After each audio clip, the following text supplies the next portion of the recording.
नमस्कार। ईपीएस 95 की minimum pension बढ़ोतरी को लेकर सभी कर्मचारियों के लिए कल एक बहुत ही बड़ी खुशखबरी आई है। तो देखिए, ईपीएस 95 के पेंशन धारकों, अगर आप हमारे चैनल को सब्सक्राइब कर लेना और वीडियो को एक लाइक कर देना, ताकि आप सभी ईपीएस 95 के पेंशन धारकों की मिनिमम पेंशन से जुड़ी हुई जानकारी आती है वह सबसे पहले देखने के लिए मिले। और हमारे चैनल पर हम आप सभी ईपीएस 95 के पेंशन धारकों को ईपीएस 95 से जुड़ी हुई ही पेंशन की जानकारी देते हैं, ताकि आप सभी कर्मचारियों को मिनिमम पेंशन से जुड़ी हुई जानकारी है वह सबसे पहले मिले। और हमारी कोशिश रहती है कि पुणे के अंदर कल कमांडो अशोक जी राउत साहब जी ने एक मीटिंग की है। उस मीटिंग के अंदर ईपीएस 95 के पेंशन धारकों को एक बहुत ही अच्छी जानकारी ले आए। लेकिन देखिए, चलते हैं आगे, आपको पूरी खबर बताते हैं। सुनिए दोस्तों, एक ऐसी खबर है जो हर रिटायर्ड कर्मचारी को दिल छू लेगी। कल्पना कीजिए कि सालों की कड़ी मेहनत, जो फल कभी कभी महज 10 से लेकर 12 तक सौंप जाता है, इसी को लेकर अब उस पेंशन धारकों को विशेष बोनस से जुड़ी हुई बात हो रही है। और इसको लेकर अशोक जी राउत साहब बहुत इस बात को लेकर एक सामाजिक कर रहे हैं कि भाई, इसकी पेंशन की मांगे वह जल्दी पूरी करवाने की। हाँ जी, एरियर ऑफ, बोनस ऑफ, पुरानी दिनदारी लंबे समय से जो अटकी पड़ी है, अब पेंशन धारकों पर एक चेहरे पर मुस्कान मिल सकती है।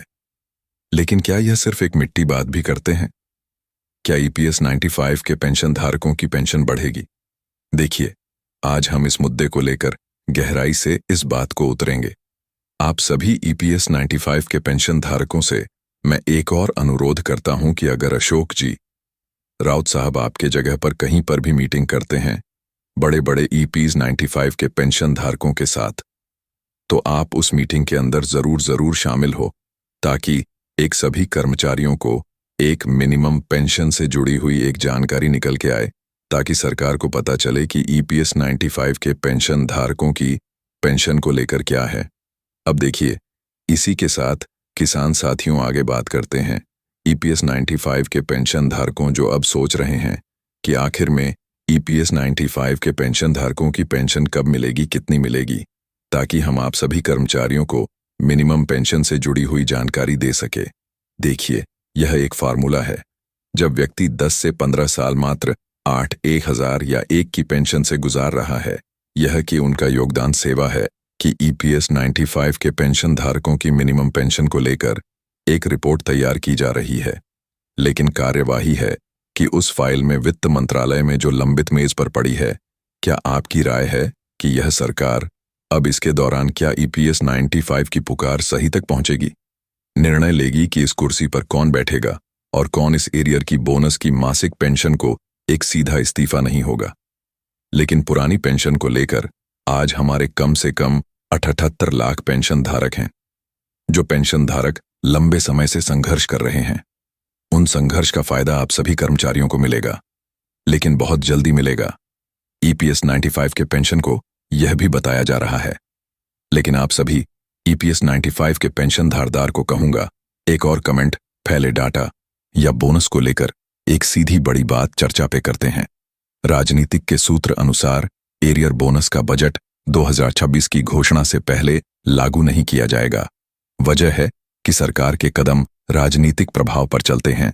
और इसी प्रकार अब ईपीएस 95 के पेंशन धारकों की पेंशन बढ़ाने के लिए बिहार के चुनाव भी नजदीक आ चुके हैं। उस नजदीक चुनाव के अंदर क्या ईपीएस 95 के पेंशन धारकों की एक कल्पना कीजिए कि पेंशन धारकों की जिंदगी चुनावी रणनीति का एक हिस्सा बन चुकी है। क्या पेंशन एक राजनीतिक हथियार में बदल चुका है? ये सवाल है कि अब ईपीएस 95 के पेंशन धारकों की पेंशन को लेकर कब तक एक बड़ी खुशखबरी मिलेगी कि अशोक जी राउत साहब जी ने खुद ने 25 साल ईपीएफ को, सिस्टम को के अंदर से देखा है और फिर उन्हें सिस्टम के खिलाफ खड़े हुए हैं। इन फाइलों को लेकर, बीमारियों को लेकर उनकी टीम के बार बार दोहराया जाता है, और साथ में 7,000 न्यूनतम पेंशन लागू हो, और क्योंकि उसका बोनस एक बार मिलता है। अगले महीने के अंदर महंगाई भत्ते और राहुल जी के पेंशनों के शब्द को लेकर कुछ हम कह भी नहीं सकते हैं। तो देखिए, ईपीएस 95 के पेंशन धारकों में आपसे यह भी कहना चाहता हूं कि आपकी मिनिमम पेंशन से जुड़ी हुई जो मासिक पेंशन है, उसको लेकर आप बिहार के चुनाव नजदीक आए हैं।